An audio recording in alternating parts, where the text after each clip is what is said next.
This is the Detroit Sports Podcast Network.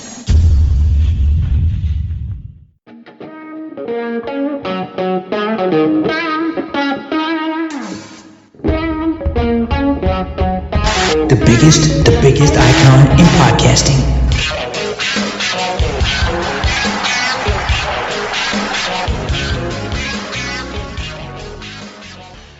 Welcome in, everyone, to this week's edition of Doc and Jock on the Detroit Sports Podcast Network. I am the Doc, John Macaroon. Joining me, new F1 racer, Adam Strozinski. Definitely testing the limits of the speed limits there in Macomb County. We're going to talk about that to open the show. But lots to get into regarding the Detroit Lions. Lots of news with the Detroit Tigers. A lot of interesting things to talk about in the world of Detroit sports, but we got to talk about it.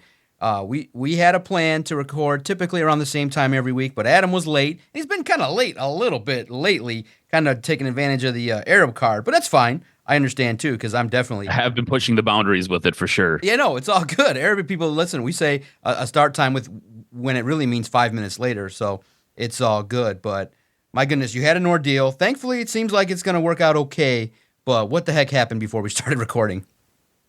So I end up leaving work. I'm driving home. I'm on 696, and I'm following this gray van in front of me, not really thinking anything of it, talking to the wife, just kind of getting caught up on her day so far and telling her about my day, seeing how my work day was over.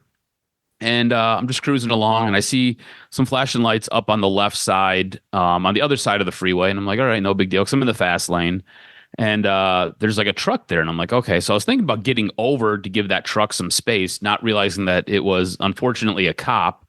And as I drive by him, he flicks his lights on. And I'm like, well, is he coming for me or is he coming from the vehicle in front of me? Because I was keeping pace with the vehicle in front of me. I wasn't like I was going any faster than the vehicle in front of me. Well, when I moved over to the right, I seen that it was a Michigan Department of something vehicle. Like it had the little sticker on the side. And I was like, shit. So like he's coming for me. So I got over again to another right lane, and I started slowing down, and I'm like, is he coming for me or is he going for somebody else? Because he didn't really seem like he had his mind made up right away. Turns out it was me. I end up pulling over, and when I pulled over on an on-ramp, and in my truck, I'm like, okay, so I'm like taking my finger and I'm pointing to the right, like over my head. Like, do you want me to go further right? And I'm just kind of waiting for him as I'm constantly doing this. And finally he signals like, yeah, dummy, pull up and move over to the right. So I move up, I cross over the ramp. I move up over to the right side. Now he's blocking the ramp. So I made this an even bigger mess. And he's like, move forward, you dumbass. And so he like signals for me to move forward. I end up moving forward. And then he comes up to my window, and I think this is kind of what helped save me, right? I was courteous to him. I wasn't a jerk, and I took a lot of it on myself. And I was like, he's like, I pulled you over because you're speed. And I was like, okay. I was like, real quick. I was like, my bad. I'm making all of this a mess. Like, I don't get pulled over very often. I kind of screwed this up. I'm sorry. He's like, yeah, it's no problem. I was like, how fast was I going? And he said 91. And I was like, 91? So again, I was shocked because I didn't think I was going 91. And he was like, yeah, he's like, it's a single car and I radared you. And I was like, he's like, I had your front bumper. And I was like, okay, like, I mean, you said 91. I'm going to believe I was doing 91, I guess. Like I said, it seems a little bit weird to me because the vehicle in front of me, I was keeping pace with it. I don't really feel like I was doing that fast. And I usually don't speed that fast, at least not this late in the afternoon. In the morning, I might be cruising a little bit to get to work. But usually it's like 80, 85 is kind of where I top out at when I'm driving. I do speed quite a bit, but 91 was a little bit shocking to me. Anyways, I get all my stuff. I give it to him. He was like, you had any tickets recently? And I was like, no, because I can't tell you the last time I had a ticket. Like I had to like go back and think about it after he told me what he told me when he came back to the car. And he gave me all my stuff. And he's like, you've had tickets in the last 5 years. And I was like, has it been really like last 5 years? Like I thought it was closer to 6 or 7. And I like tickets, like plural. I was like, what are we talking about here? It's like, I don't even know what the hell's on my record, to be honest with you. But he was nice enough. Like I said, I think I kind of made it easy on him. And I kind of screwed it up in a bit of a funny way. So he wrote me for impeding, no points. It's a $175 ticket, which is a kick in the wallet for sure.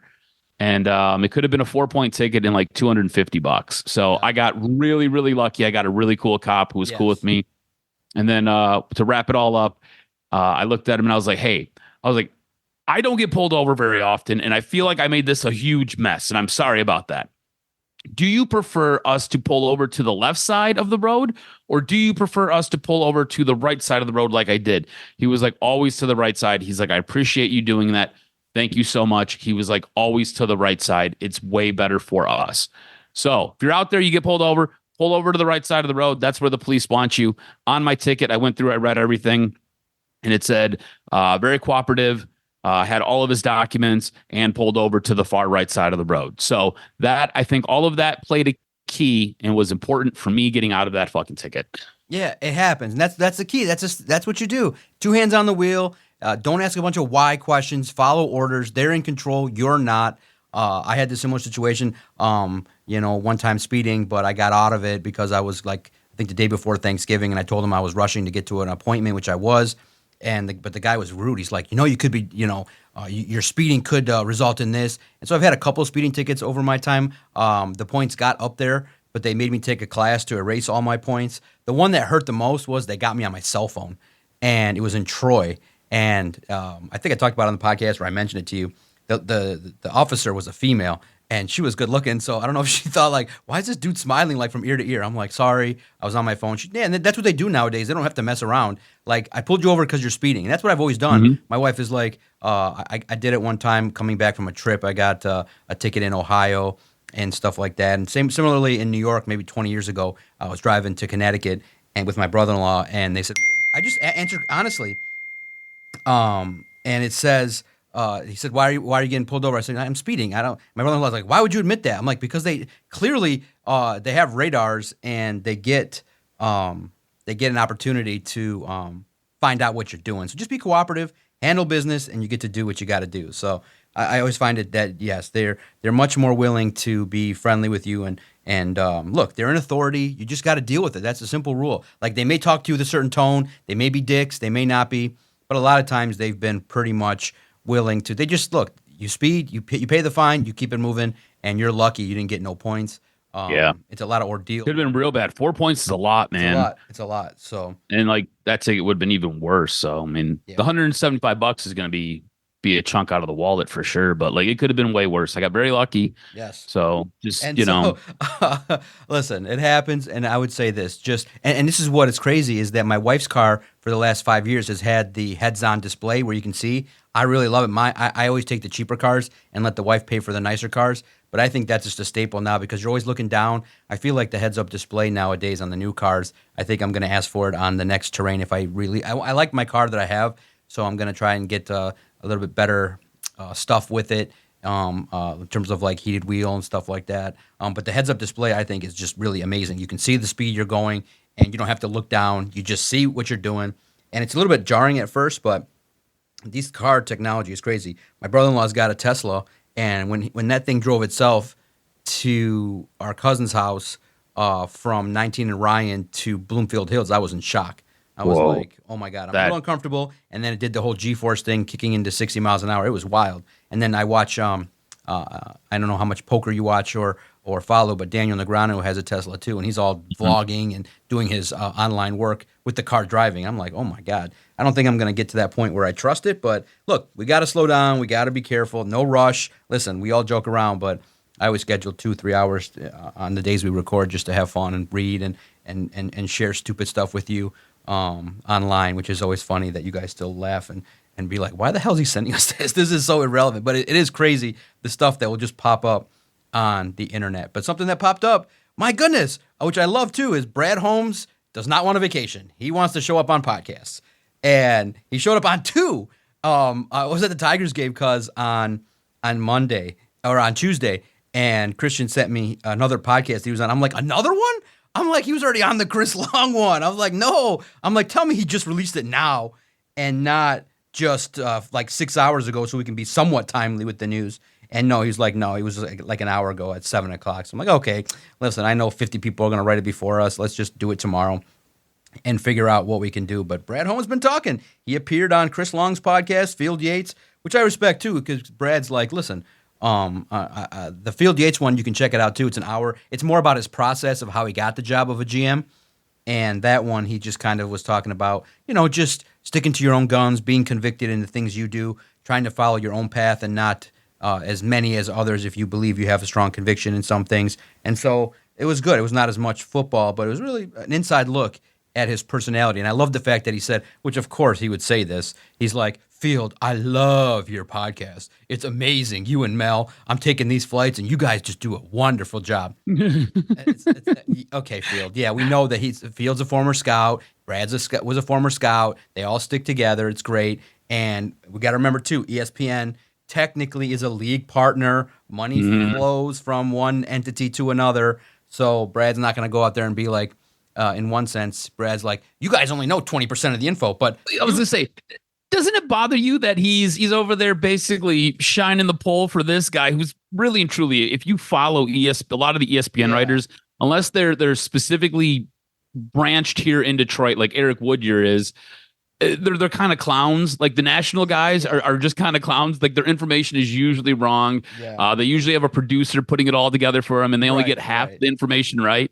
So he goes on this show and he basically polishes the knob for these guys while he's gonna lambaste you guys who follow it regularly and talk down to you and demean you and just be a jerk in the freaking meetings that you guys have with them. Like what are we doing? He liked the way Field talks about players pragmatically without so much emotion. And look, Brad, and here's the thing that is interesting. Brad has a psychology background too, but he also is in PR, in journalism. So he's not all about the speculation and all that. He's more like, why do you guys ask so many questions about what we could do when you could just focus on what we do? So he understands it from that perspective of trying to keep things in a positive spin light. So he understood that from the work that he did, which I get, but to me, PR is just the antithesis of what we're trying to do, which is to gather information and to speak really.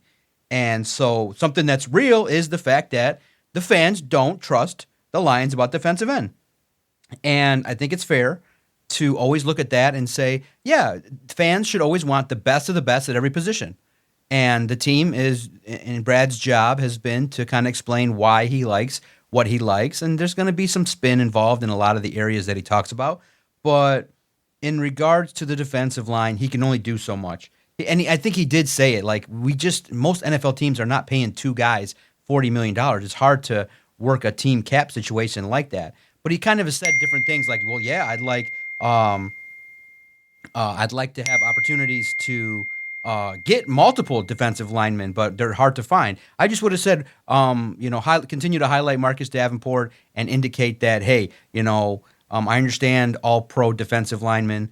He definitely highlighted Aiden Hutchinson, but I think the spirit of which people are looking at it with the defensive line is the team is pretty stacked across the board in a lot of spots. That one spot opposite of Aiden, people think, maybe could be a little bit better than Marcus Davenport. And so I think that you don't have to go all the way to TJ Watt and Myles Garrett, but maybe just someone a little bit more reliable health-wise, I think would keep people a little bit at bay. What is your thoughts on the defensive front and what Brad Holmes said about on podcasts? I find it to be a little bit weird because he seems really confident and really self-assured that he's done enough this year putting that defensive line together for the start of the season. And I feel completely different. I feel like when you just look at the edges, the edge group alone, right? It's really Aiden Hutchinson, and then it's kind of guys. It's just a list of dudes. You look at Marcus Davenport, he's a guy who is often injured. You go through, you look at his history, he'll play a couple of games for the season, and then he's going to be put on the IR. I'm not counting on getting a lot out of him this season. You kind of go down the list a little bit, and you look at Josh Pascal. That's a guy who they claim is a D end. I don't know. I haven't seen it with him since he was drafted. I was shocked that they went and they gave him I believe it's a $5 million 1-year contract. I felt like that money could have been put someplace else. You could have got somebody else in here who was better. But again, that's a Brad Holmes guy. Brad's got a lot of confidence in him. The thing is, you haven't been rewarded for that confidence or that loyalty to this player. He's done nothing since he's been drafted. And look, I understand he's been hurt. I get it. But you paired him with another guy who is often hurt in Marcus Davenport. And then after that, it's a guy like Alim Kahim Abdul Muhammad. Like, this is just a guy. He's just a guy. He's a rotational depth guy. Like, he's not going out there and he's not going to get you 6 sacks a season. Like, he's just not going to do that. That's not what he's there for. So it's Aiden Hutchinson, and it's this weird cast of characters on the other side. And I just don't feel like they've done enough to help bolster that. And then when you look on the inside of the line, you've got Aleem McNeil, who's dealing with an injury himself, and you're not sure when he's going to bounce back. We're thinking sometime in October he might be back, and you don't even know if when he comes back in October if he's going to be 100%. So then you start kind of working through the depth chart there, and it's DJ Reader. And there's another year on a guy who's on the decline. He didn't give you a ton last year. He was a piece, but he was a small piece for a large man. And then you bring in a rookie like Tyleik Williams, and you're just like, okay, this is what we're going to roll with. This is what we've got. To me, it's incredibly underwhelming. The defense, I felt like, took a big step forward last year, but you had injuries all over the place that completely decimated it. You know, we talk about Aiden Hutchinson kind of being the focal point of that D line. This is a guy who is coming off of a catastrophic injury himself, and now we've got to lump all of this pressure on him, and we need to make sure that he's going to be able to go at 100%. And it does look like he will be good to go at 100%, but he himself is coming off of a catastrophic injury, and it really doesn't feel like Batman has a Robin. It doesn't feel like there's anybody else to kind of loosen that load that he's got to carry for that D line. And for me, that's a huge problem. And Brad Holmes seems really, really confident that they've done enough, that they've added enough guys who are going to disrupt the quarterback, enough guys who are going to help stuff the run, and enough guys who are going to really help deregulate plays and cause issues downfield for receivers. So this secondary, which I feel like at this moment in time is really the strength of this defense, for them to have turnovers. The secondary gets much better when you've got more of a pass rush, when you've got more disruptors up front, when you've got more big bodies who can get hands up and you can take the run away and force the ball to be in the quarterback's hands so he can then try to matriculate it downfield. And that right there, when the quarterback's got to stand in the pocket for 5, 7, sometimes 10 seconds, that allows you to get guys on him, cause sacks, cause fumbles, cause turnovers, cause them to hurry and throw the ball to the other defensive backs on your team. And I just don't feel like he's done a good enough job putting that together. It really does feel like at this moment in time, Zadarius Smith is coming back to Detroit, but it feels like they're working towards a dollar amount. And I don't know what that dollar amount is, but I feel like I would be in a much happier spot if you took, say, that $5 million that you gave to a guy like Josh Pascal, and you gave that to a guy like Zadarius Smith. Zadarius Smith is not the guy that I want here. But at this moment in time, beggars can't be choosers, and I'm a big beggar. I need another guy on this defensive line. I need another guy to help generate sacks and help disrupt the quarterback. I need another guy who I know can give me 15, 16, 17 games throughout a season and give me quality downs and give me a quality pass rush. So I'm willing to take some money and give it to a guy like Zadarius Smith right now, because it feels like Brad Holmes doesn't want to give any more money than a couple of $1 million. And like I said, I would have took that $5 million from a guy like Josh Pascal, and I would have went and got something better for this team. I don't feel like Josh Pascal is going to give you those quality reps that you need. He hasn't proven that he's been able to do that. I feel like Zadarius Smith would have took a $5 million contract, and we all would have just been like, all right, cool. You brought the guy back. It's not a net positive, but it's also not a net negative. We're just kind of staying stat quo, and we'll kind of figure it out as we go along. Josh Pascal coming in, just kind of like, whatever. For me, it's a net negative. I feel like you're wasting a couple of $1 million that could go towards somebody else. So it surprises me how confident and how assured he is in what he's done, because I just don't feel like he's done enough. Does it feel like to you that Zadarius Smith is eventually going to come back to this team and is eventually going to be, we'll call it, the finishing piece for this defense to start the season? Yeah, that's what many people are thinking, is that the team needs more depth, and you could always use it. I do feel like it's a fit. I don't think it's a luxury. I think it's a fit. And I feel like it's a good opportunity to continue to have growth with Aiden. I do think people want to see it. I think that the Lions probably want to see it. And I just think that Zadarius Smith is going to just weigh his options, make sure he gets the best deal. But I feel like he's a guy that naturally fits here. He understands the culture, and if you can use him in certain spots, if he gets an incentive-laden deal, I think 1 year, $4 to $6 million should be no problem within the realm of what you can get, especially as insurance with Marcus Davenport. So I do think that it's a position that can still be upgraded, but you have at least a starting point when training camp starts with Marcus Davenport. The rookie's raw. So that position is just something that is a focal point because we all saw how the Eagles were able to dominate the Chiefs with their defensive front, with the interior and the defensive ends. They were able to just maneuver, and Vic Fangio just put on a masterclass of how to run a defensive line. And cuz the thing that I think elevated it, which maybe not a lot of people are talking about, 0 blitzes. Mr. Vic Fangio brutalized the Chiefs, blitzing 0 times. That means the level of talent was so good, they just dominated another team's offensive line.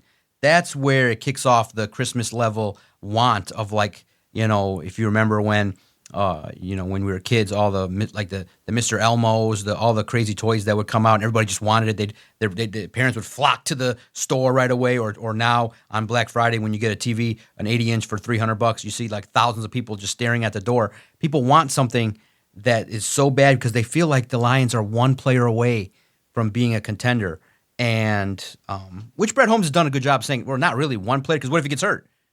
And knowing what happened last year, they may. But let's just see how training camp rolls around. But I think a player that definitely is among the people that has to showcase what they're about and stay healthy all year, starting at training camp, is Marcus Davenport. And I think the cornerbacks are the two in my list that I would say I'm focusing in on as training camp comes up at the end of July. I think Terrion Arnold and Ennis Rakestraw, I think, got to showcase that they can continue their development in year 2. Those are my 3 guys that I'm kind of paying attention to a little bit more than outside of the rookies. For you, who do you think are some players on the roster? Is it Davenport? Is it Hutchinson coming back from injury? Who has to prove themselves this year on the roster, especially with a big year ahead and a big schedule? I think it's a guy like Marcus Davenport. Like, I want to see Josh Paschal take steps forward, right? I need to see him be more productive. I need to see more out of him. Coming out of training camp last year, there was a lot of talk about how he looked, how he was going to perform, and then it really didn't seem like you got much out of him after a couple of games early in the year. So when they really needed him, he became really, really small. So I have a bit of a problem with that. I need to see more out of him as we get through mini camp and training camp for the Lions players. I'd also like to see a guy like Ernest Rakestraw. It's a guy that we've talked about quite a bit this year. And the season is very, very fresh and very, very young still. I want to see him take steps forward. I want to know what he can contribute to this defense. Look, it is hard when you have a rookie season and you're starting to kind of get a couple of reps, you're starting to get a little bit of a rhythm, and you're starting to get a little bit of a feel, and then you go down with injury. Does he come back and does he look like a rookie? Or does he come back and does he look like a player who might have been filling in and might have been giving you some quality reps at the end of last year? I'm not expecting him to be full go year 2 mode, but I also don't want to see him being in rookie mode either. I need him to be somewhere closer to that year 2 mode. So does he give you those good reps? Does he look like he's been working on things in the offseason, working around his injury? And does he look like he's able to step on the field and, like I said, give you quality? I don't necessarily need the quantity right now, but I do want the quality. I want to see the quality from you because we can work on the quantity later. And then a third guy that I'd like to see some stuff out of, right? It's Graham Glasgow. We talk about that offensive front. We talk about that offensive line. And we talk about how it's so important, so vital to this team and what it does for the makeup of this team. What role is he going to play? Is he going to slot in and is he going to be the starting center, or is he going to be the starting right guard? And now I just kind of feel like there is more of a leadership role that has been lumped on him because Frank Ragnow has gone and retired. Does he step up? Does he take that next step? And whatever the evolution of his play is, whatever the evolution of his leadership is, I need to see more out of Graham Glasgow. And I feel like it's unfair to do that to him because coming into the season, he was anticipated to play alongside Frank Ragnow, who arguably one of the best centers in the league. Like we said, top 3 for sure. You were looking to play alongside this guy, and you were looking to basically follow his lead and kind of go from there. Now, you might be the starting center. Now, you might be playing alongside of a rookie. Now, you might have to be the guy calling out the plays. Now, you might be the guy who are setting the protections and kind of coaching guys through reps live on the field. All of a sudden, his plate has just got much more full. Does he arise to the occasion, and does he take full advantage of that? And does he do the very best he can do? Or does he give you a little bit of subpar? Does he have maybe a pissy attitude about it? Because I feel like his role the last 2 seasons, last year and now going into this year, have fluctuated the most. Remember, this was a guy who last year was supposed to be a right guard. They go out there and they get Zeitler, and now he's got to move to the left side. And he didn't like that. He was uncomfortable playing that side. It was not his best side. He did not have his best year last year. This year, he was supposed to bounce back and play the right side. Well, you might have to now play center, sir. And if you're not playing center, you will probably be playing alongside of a rookie. So it just feels like his role has been shuffled so much the last 2 seasons. What do you actually get out of him, and how much quality do you get from him? And I have this question for you, because we talk a lot about the offense and we talk about how important it is. The last couple of years, the Detroit Lions have had a top 5 offense. I think it's the last 3 years they've had a top 5 offense. Last year, they were number 1 overall as far as points are concerned. I think they take a step back this year. I think this year, losing a guy like Graham Glasgow, step back. Losing a guy like Ben Johnson, step back. I feel like there's going to be a little bit of a curve with John Morton taking over. I don't think it's going to be huge, but you got to adjust. Terminology is going to be different. Some of the plays are going to be different. The protections might be a little bit different. You've got a new running backs coach as well. So things are going to be a little bit different with the coaching group, with that room. And I think that offense is going to suffer. I don't think it's going to suffer a ton, though. I think they'll still finish in the top 10 as far as offenses go. But I do not believe that they will continue their streak of being a top 5 offense. Do you think the Lions have enough to still be a top 5 offense, or do they kind of slip back to the pack a little bit? Yeah, it's one of those deals where, with the offensive line, that's the biggest thing, consistency. They got to be for Jared Goff to have success with a new offensive coordinator. Even though that there's familiarity, there's no guarantee that this offensive line is going to gel quickly. That first quarter of the season, I think it might be a little bit rough for the Lions, as it was last year a little bit, in terms of just maybe taking their time to gel. But you're absolutely right. Graham Glasgow is going to be key, especially if he's at center. You're going to have 2 rookie guards, and you're playing the Ravens in week 3. They're probably salivating right now looking at that schedule going, my goodness, they just signed, as we were recording, on this stormy Wednesday afternoon, they signed Jair Alexander for 1 year, $4 million, $2 million more can potentially be gotten in incentives. So they get a little bit stronger, and they get a familiar opponent from the Detroit Lions in terms of Jair being able to play in with the Packers and stuff like that. So it's interesting. This schedule is going to definitely be daunting, but I am confident that the offense will continue to thrive. I do think the biggest question marks are, the defense. You got a new defensive coordinator, got a couple new pieces, and like you said, Ennis Rakestraw and Terrion Arnold, we expect them to take the next steps forward, but the level of competition is going to be tight, because Terrion Arnold versus Jamar Chase, Terrion Arnold versus Lamar Jackson and the wide receivers that the Ravens feature, and then you got the ever great Justin Jefferson. Maybe you put Amik Robertson back on him just to relive what happened last year. So it's just every week you go up against a brutal opponent. And so for the Detroit Lions, I'm more optimistic that they can live up to the challenge because of the experience that they got, the talent level that they got, and I do think the right makeup of the team in terms of being hungry, wanting to move forward, wanting to be able to find pressure from different ways. Remember, this team was able to pressure the quarterback. Their last task, I think, to graduate in this defense, which is going to be similar to Aaron Glenn's defense, but there's some wrinkles, cuz there are some multiple fronts where you might see multiple, 5 guys along the defensive front, blitzes from different spots, pressures from different spots. I do think that Kelvin Shepard, remember, he's a linebacker, and with Aaron Glenn, he was a defensive back, so you saw a lot of Brian Branch and other guys getting opportunities for pressure I think that the unique way in which you can bring pressure with Calvin Shepard can be very fascinating and something to watch at training camp that will begin in July. So something to pay attention to is that there will be wrinkles. There will be some new growth from Jack Campbell and Derek Barnes. And I think the rookie Tyleik Williams will benefit from being in the interior and being alongside DJ Reader at times. And so when Ali McNeil gets back, there's a lot of talent. And I do think this is kind of the way I kind of look at it right now, this is a Lions team that I think might start slow, but will pick up in the second half of the year and get into a strong rhythm. Offensively, defensively, they'll get their confidence. And if you look at the breakdown of the schedule, if you play it right, I know they won't think this because they believe they can win every game. If you win every game but maybe one at home and you just go around 500, that's 10, 11 wins. So, you don't have to dominate on the road. So you can just go 5-4 on the road and 7 and 8-0 at home, and you're pretty good. And you get 12, 13 wins.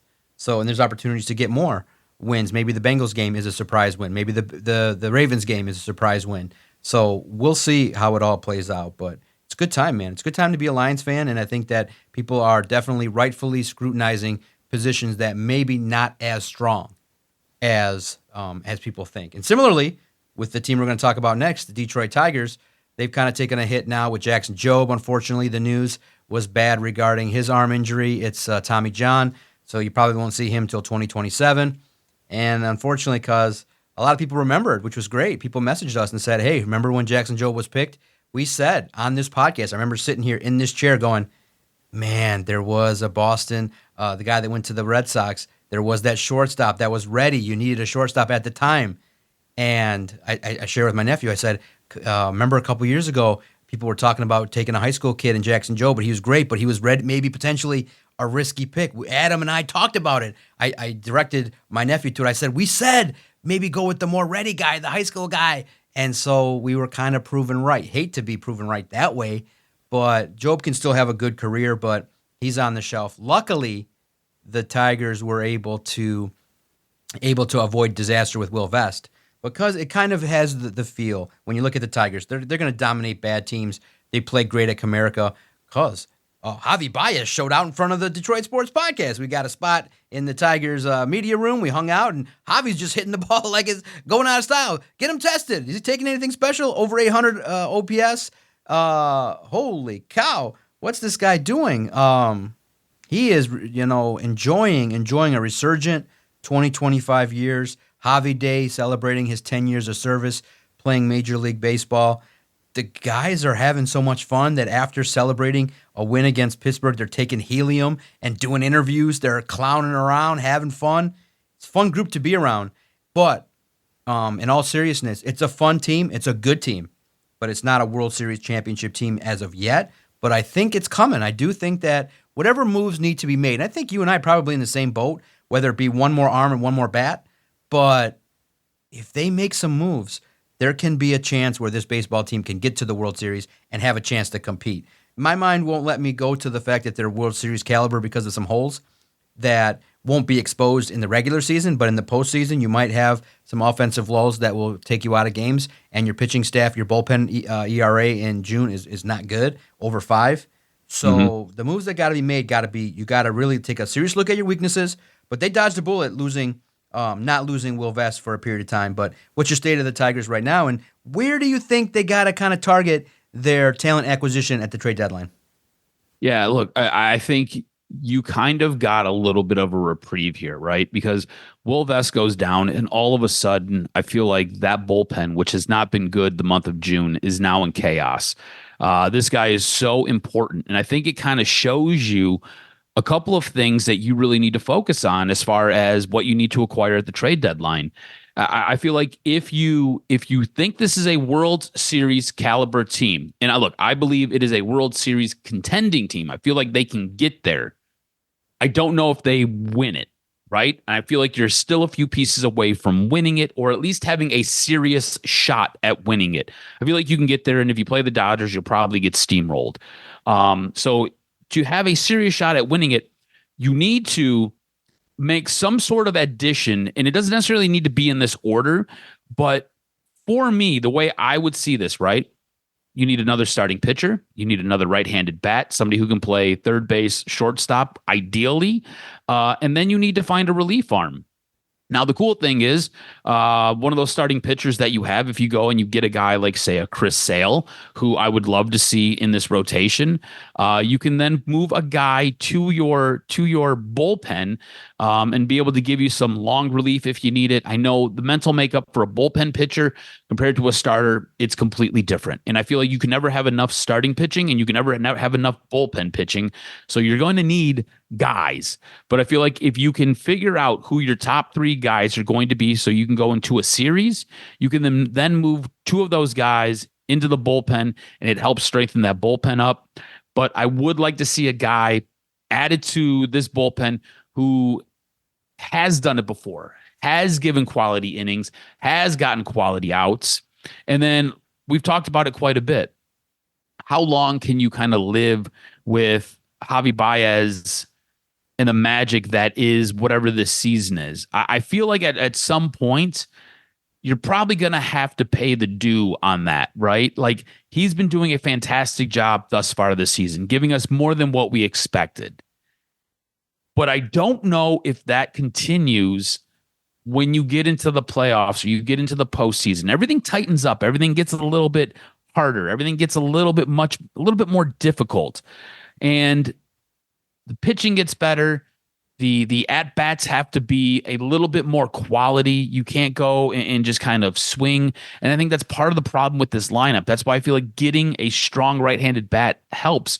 You've got a lot of guys on this roster who don't take a ton of pitches. You got a lot of guys on this roster who don't make pitchers work. And if you're going to go up against a team like the Yankees, they do that. Boston gets things figured out.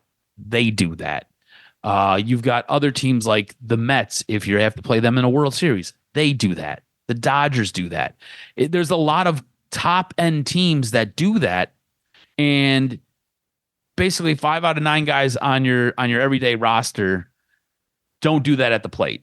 So you need to go figure out a way to get somebody who's able to take those quality at bats and make a pitcher work, get them deep in the count, because that way you can get them out of a game. It becomes chess when you get into the playoffs, and you need guys who have that mentality, have the ability to do that.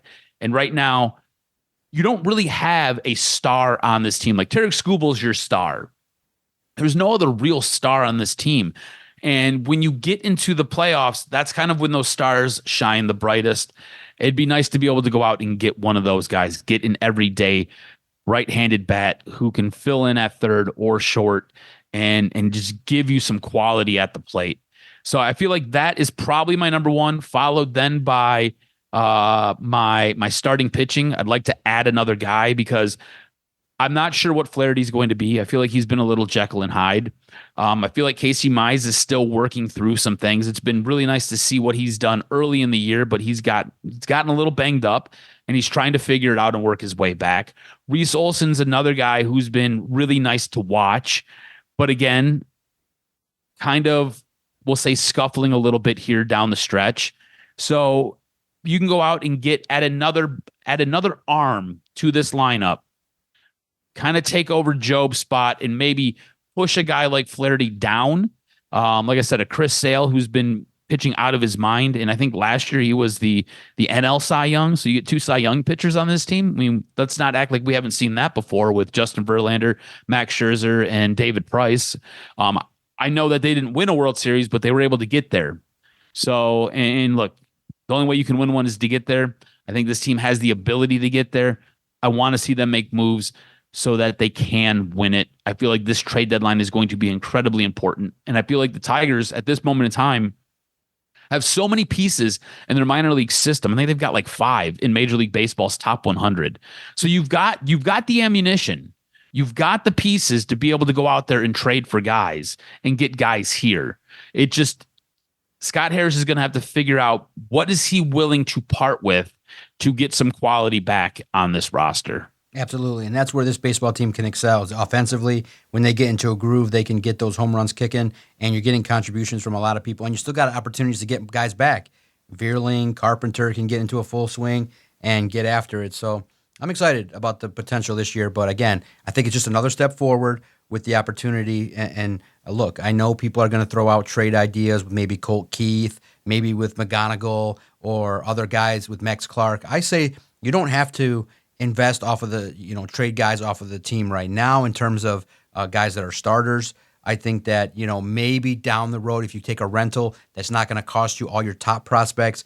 I'm not willing to go in for guys that are late in their 30s as pitchers. I don't want to trade 2, 3, 4 prospects. If you can just get a reliever that can be reliable and trustworthy, you might not have to make the A++ bold splash, but if you make a professional splash, then you have a chance to be competitive. So we'll see. We'll see what the level of investment is going to be, but the good thing is you have some names in that minor league system to be able to dangle as pieces the higher you want to go in terms of the talent you want to bring. I'm curious to see the rental that if they decide to bring in, do they bring in a guy with a big contract? Do they bring in a big star? What level of investment will Scott Harris be able to make? That's the big question, and we can't wait to pinpoint more names next week. I have a list of names now that we're gathering, and it's growing to 8, 9, 10 players, so we'll bring it to you next week as the storms clear here in Motown. One last thing, because it is acquisition talk for these teams. Obviously, we talked about the Lions and defensive ends and the Tigers pitching. One last thing, because NBA reporters are expecting that this offseason is going to be wild with moves. And there's a lot of guys potentially that on good teams that could be moved. And Orlando set the pace. They were like, we're not waiting. We're going to make a move. And you're like, uh-oh. That kind of puts a little bit of a wake-up call to the Pistons that I don't know if staying pat is going to be something that's going to be fruitful for this basketball team. I don't think just getting Ivy back and developing the players that you have is going to be good enough to take a big step forward next year, especially with the likes of the teams like the Pacers who might be hungry, might be coming off of a year where they lose the NBA title. That's going to make Halliburton even more sick. You're going to have a hungry Knicks team. And then you get Orlando making a big move for Desmond Bane, and now they're probably in the mix to be a contender. Boston is open to potentially making some deals. Do you, at this point in time, think it's worthwhile, and who would you target for the Pistons moving forward? I think the big thing that people want is a stretch four.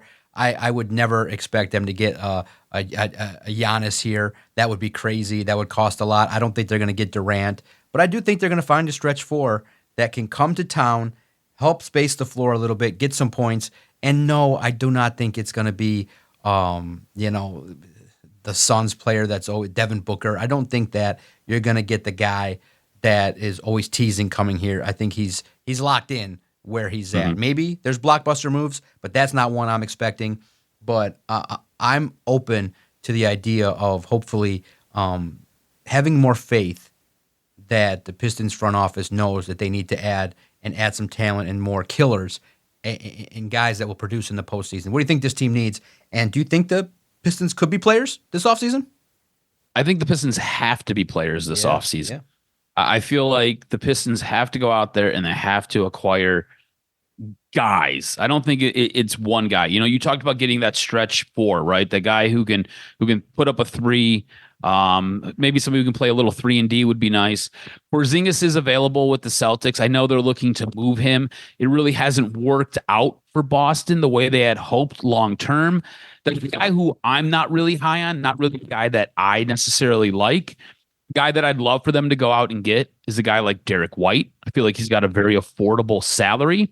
I feel like he's a guy who, in crunch time, he can bring the ball up for you, kind of relieve Cade, let Cade play a little off ball. I think he's much better at bringing up, doesn't have as many turnovers. Is a guy with a little bit of veteran leadership who's kind of been there. I think that would make your backcourt or your front court, backcourt, front court, whatever. Your guard play would be so much better. And the defense that they would provide, because they both play very good defense, would be absolutely stellar. Guys would have a really hard time bringing the ball up and getting across midcourt.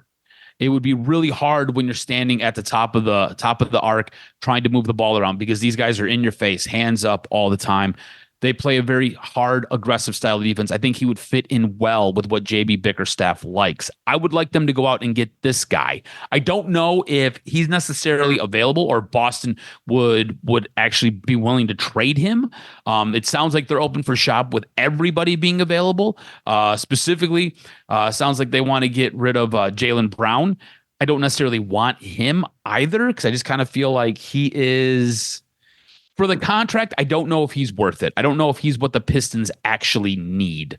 But look, if you're Trajan Langdon, you're going to have to make a move this year. I feel like you're going to have to break this up a little bit. Your team, what they gave you last year was not expected. What you got out of this squad was not what you were planning on. But you see what JB Bickerstaff was able to do. He should have won Coach of the Year in the NBA. Did not. Whatever. It is what it is. You need to add a couple of pieces around Cade. I don't know what Ivy is going to be. I don't know long-term what the future is for him with this team. That's a guy that I'm willing to move on from. That's a guy that I'm willing to get rid of to see if we can find something better, because I felt like this team really hit its stride when he wasn't here. He would be the centerpiece of whatever trade I'm trying to make. He would be the guy that I would kind of package my entire deal around. You might have to get rid of a guy like Beef Stew. I know a lot of people love Beef Stew and they love what he does for you. He might be a part of that. I feel like there's going to be some guys that get moved that's going to hurt. I really like Tim Hardaway. I really like Tim Hardaway Jr. I like what he's brought to this team. I like what he did in the playoffs. He was a guy who really stepped up in the playoffs. You got to remember, he's on an expiring contract. That becomes really valuable to other teams. Other teams want that. And I get that. And that might be a guy that it's going to hurt to get rid of. Ivy might be a guy that it's going to hurt to get rid of. But I feel like if you can go get a guy like a Derek White, again, there's a lot that kind of swirls around Zion Williamson. You can go get that guy. All of a sudden, I feel like you kind of got your big three right there. You know what I'm saying? I feel like this team takes an immediate step forward. If you do bring back Malik Beasley and he is your sixth man, I feel like he's a dangerous sixth man. The only thing is he turns into a pumpkin in the playoffs. You know, maybe you can work through it because you've got other guys who can kind of take that load off of him. But I feel like the Pistons have to take a step forward and have to be a little bit daring and go make some moves, break up this nucleus just a little bit. I like what they did. What they did was completely unexpected. You break it up a little bit, go add a couple of other pieces, and it's going to get you over the hump. You can kind of see the landscape of the NBA right now. It doesn't feel like there's any dynasties. Doesn't feel like there's any punch button NBA champions. I feel like if you're looking for a dynasty, it might be what's going on in OKC. And I feel like you're going to have to put a team together that can kind of get over that hump. Orlando has taken a monster swing. Was it Desmond White was a guy, or Desmond Bain was a guy that was, it was kind of talked about that the Pistons might be in on. And Orlando was like, no, hold our beer. We got this. And they went and made a move, and they now have a guy, and automatically Orlando now jumps in front of you. Orlando is now a team at the very, very top of the East. You know, if you want to put, depending on what happens with Miles, was it Miles Tucker, the dude from Indiana? You can put Indiana at the top. You can put, I feel like Orlando's right behind them. Center Miles Turner. Miles Turner. Indiana's at the top. Then you've got Orlando right behind them. If you want to put New York there, I get it. And then it's kind of this, you know, Boston's going to be in a bit of a rebuild because Jason Tatum's Achilles blew out. So they're trying to restructure and trying to rebuild on the fly. You know, you got the Pistons that are kind of in that mix. They're like a team that's kind of behind those teams. To me, it feels like if you want to go and you want to stake a claim to the East, Now is the time to do it. You've got to make a move, and you've got to be willing, and you've got to be dangerous. And I feel like going out getting a guy like a Derek White makes you that much better. And then you can kind of figure out what you're going to do as far as that stretch four goes. Yeah, interesting offseason for a lot of teams. And one thing I'll say is this, man, did the watching the Stanley Cup, you just see how much the Florida team is so much different than the Red Wings. I want you to put a pin in it. Okay. Yes. We didn't get a chance to talk about this before our show, but I have a topic saved to the bottom of our sheet that I did not send you. I apologize. It's okay. But next week, because we'll have an NBA champion, we already have an NHL champion. I do want to talk next week. How far are the Wings and the Pistons away from being at that level? Facts. Yes. But I was definitely, the best way to intro it, I was jealous as all hell watching the Florida team with Paul Maurice and the way in which they made moves, the way in which they played. It was something. And to hear Tkachuk dealing basically a ripped groin, it was gross, crazy. And then you see on the other side, damn, man, Corey Perry's like the biggest jinx in the NHL. 4 of the last 6 Stanley Cups that he's been part of have been losses. Jesus, and he's been bouncing around. So at least he got some cups. But my goodness, he's been the anti-elixir for teams. And you do feel, listen, I'm not one to revel in that for Canada. They want it so bad, but they're not good enough. The best team won, period. And they took the soul away from the Edmonton Oilers. So it's one of those deals where that's how it goes. So I'm curious to see how it's going to play out and the factor of how it's going to be with everything that's going on. So I'm very curious to see what we come up with next week. All right, make sure you follow Adam on Twitter at AdamRSJRZ. Follow the network at Detroit Podcast. Definitely thank you guys for your patience as we dealt with alerts, alarms, beeps. So we'll talk all about it here. And luckily we survived. Looks like the weather has cleared up quickly. So we'll talk all about it, and we'll reconvene and definitely cover Detroit sports. Next week on the next episode of Doc and Jock. Drive under the speed limit, everyone. Peace. You fucking podcasters. I said don't let them in here.